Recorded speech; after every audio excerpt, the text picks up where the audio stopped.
All right there. Well, this is going to be an exceptionally intimate video. I mean, those of you who know the channel know that I've washed up at my mother's house in between luxurious, far off exotic locations. Next stop, Cambia. I'm not going to Gambia.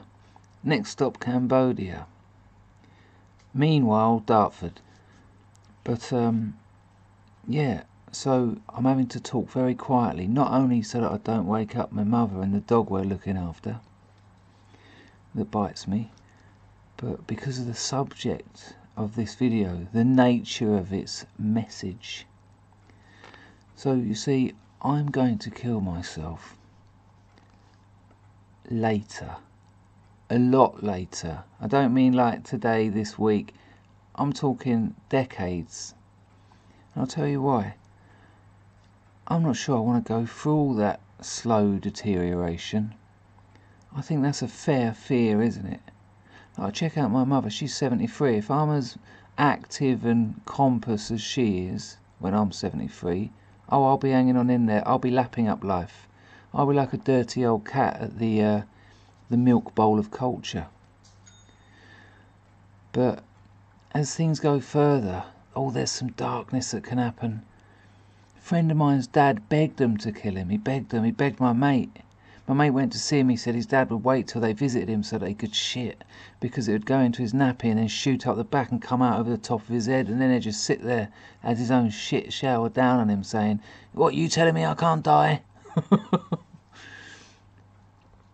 I remember I was made particularly aware of the pain of death when combined with love as a very young child, and I'd like, for reputation reasons and some kind of sort of Freudian elegance, to pretend that it was something amazing and poetic, but it wasn't. I was watching Highlander. There can be only one.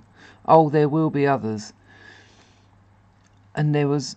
Highlander doesn't die, he's immortal, unless you chop his head off, so he's not immortal, but he is up until the point where we're all immortals until we're dead. I'm immortal! So are you! We've learnt that from this video. Wasn't all bad. But because he stays sort of like handsome, can't remember the actor, French bloke, because he stays sort of young and perfectly ripe and handsome, his beautiful wife gets older and older, and he has to watch her get old and die. And I remember watching it as a kid and just being heartbroken. Just thinking imagine that.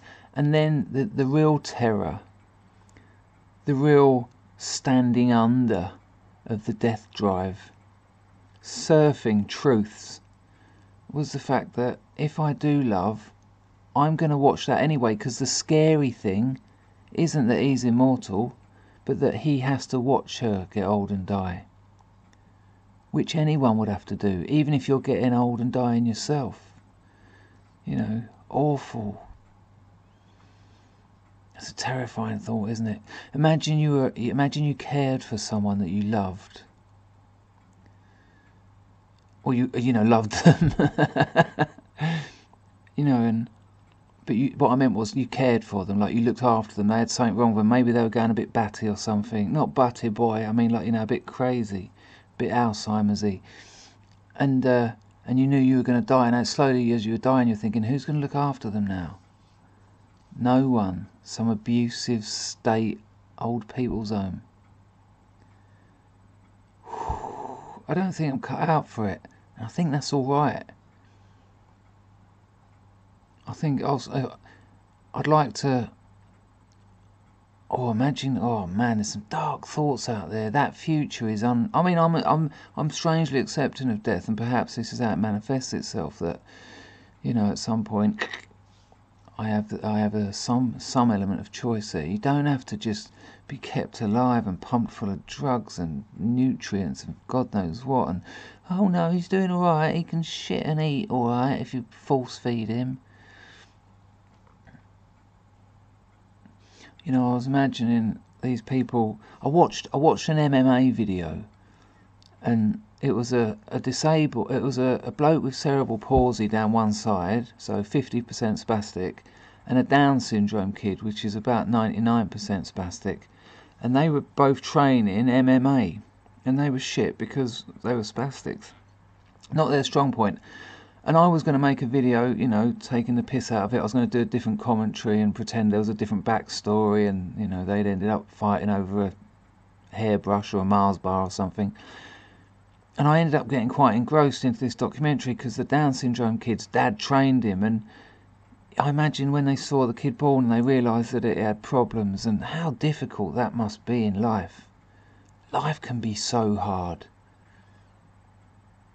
You know, and to say, right, let's do this. You know, not abandon the kid like some people do. And if they think they can't hack it, who knows what you do? Does the kid get a better life with people who can hack it, or should you just man the fuck up and deal with what you've made? But anyway, the father trained him, and they had a fight, the two together.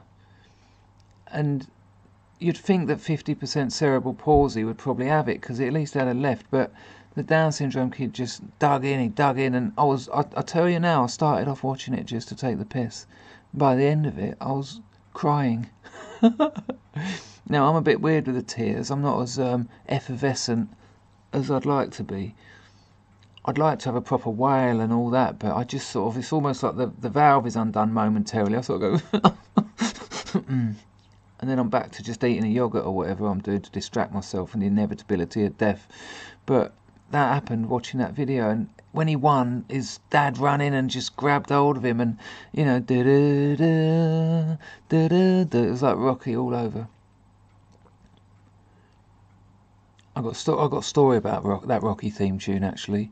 I was in a brothel in Chinatown, a little Chinese massage parlour. This goes back years, and I knew them all. I'd been in there quite a lot. I was a regular. I frequented it, and I was having this wonderful massage. And I heard some bloke in reception hassling the woman behind reception, who I knew, the lovely May. And he was going, I heard a little kerfuffle, a bloke shouting, so I sort of tuned in. And basically, he'd come at 6 o'clock, he'd booked for 6, and he was going to have to wait half hour, because they'd overbooked or double booked or something. And he was going, but I booked for 6 o'clock, I haven't got fucking 30 minutes to fucking sit around here waiting for fucking... And I just thought, oh, you horrible bastard. They didn't do it deliberately, or even if it was an accident, come on, you're not helping anyone, and there's people trying to have massages here. And then he hit her with, he went, you fucking stupid Chinese woman, what are you? And I just thought, nah, no. Not in my stable or my manner during my massage. So I kind of hoped and prayed to my atheist God that it was a little bloke, because I cannot fight. Oh, there will be me on the floor. And I just thought, please be a little bloke. But I know, and I've learned from experience, if you confront it verbally, oftentimes you've won the fight. I thought, please just be like a little... Down syndrome would be great, obviously. 50% cerebral palsy would be awesome. A combination of the two would be an absolute result. I'd have picked him up, thrown him out the window. Yeah, Chris Dangerfield, slayer of spastics. But I just thought I wanted to be a short bloke. I don't need to explain anyway. So I put the towel around my waist, because I'm naked, obviously. And I've gone out there, and luckily he's about 5'5", stocky but tiny and stupid. I could tell by his face, never had a fight. I went, oi, you. And he turned around, I went, I own this fucking place, and I will not have people talk to my women like that. Get out. All right. Oh, he went. Oh, he rushed out. Oh, terrible. His penis must have gone inside. Retracted his bollocks into his throat. Shuffled out. And I looked at them, and a couple of the other girls had come out of their rooms. My girl had come out of her room. The receptionist was there. And I got my towel around my waist, and I put my hands above my head. And I went, do-do-do, do-do-do, the Rocky theme tune, ba-da-da-da. And I realised that none of them had seen it, so I was just there, they didn't see the irony in my Rocky celebration. They thought I was literally hands above my head, saved the day. I hadn't.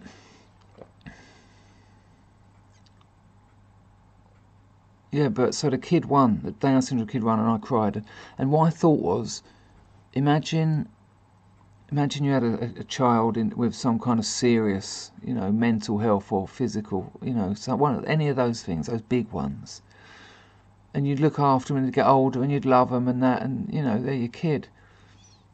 But you're going to die. They're going to die.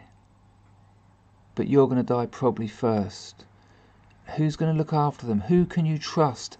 Who can you burden with that? You can't go, imagine you've got a kid, with severe mental problems, one of those ones in the wheelchairs that has to eat off a... I'm not taking the piss, I'm just trying to... I don't know what they're called, I don't know what those illnesses are. Paraplegia. And you've looked after them all your life, and then you can't go up to your mate and go, listen, I'm dying, but when I die, can you look after Gavin? It's a 24/7 job, like, it'll totally take over your life. You can't put that on someone. Care home. What if you haven't got the money? NHS care home. A workhouse, essentially. I dread... Imagine that terrifying fear on your deathbed, thinking, who's going to look after my kid? And I guess that's why the level of acceptance these people have. When I see those parents with kids in that situation, I marvel at them. I marvel at what they do on a daily basis. I had a mate, he done the music for Doug Stanhope's podcast. He was a writer and a singer. He used to be a drunk. Mishka Shabali. We fell out because the day I finished with my beautiful Vietnamese girlfriend once, he started chatting her up and telling her to ignore that stupid junkie. Luckily, she was wise to it and just slapped him down. But we're hardly mates now. But in one of his books, he takes on a mouse. He finds an half-dead mouse and he sort of nurses it back to life. And during that period, he realises that one of the reasons he hasn't had a family and that is because of fear.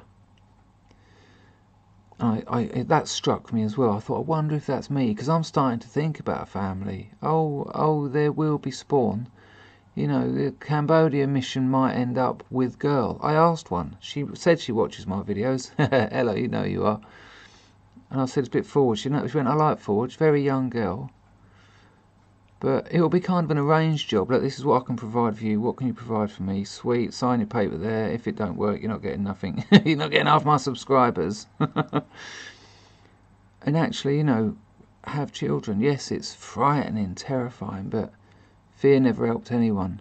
Acceptance helped everyone. But would I want her to see me go through years and years, hospitalisation, slowly deteriorating, not knowing me arse from me elbow? No, I'd say to her, it's time. It's time I left. Oh. And then play some David Bowie or something, Spiders from Mars, while I lay back after a hot hit. See you later, world. I'll see you in the next one. Don't be late. Don't be late. But yeah, I'd be interested in your thoughts. Not on all of that, because that were a ramble, but about euthanasia, about getting old, knowing you've had your innings, knowing that it's going to go down significantly, and choosing your time to duck out. I'll probably do it. I'll probably kill myself. A bit later. Okay, you ready to do some dancing? Put your glasses on. Brilliant. Can you touch your toes? You can touch your toes. Your toes. Thank you. Okay, ready? You don't like that one? Okay, what about this one?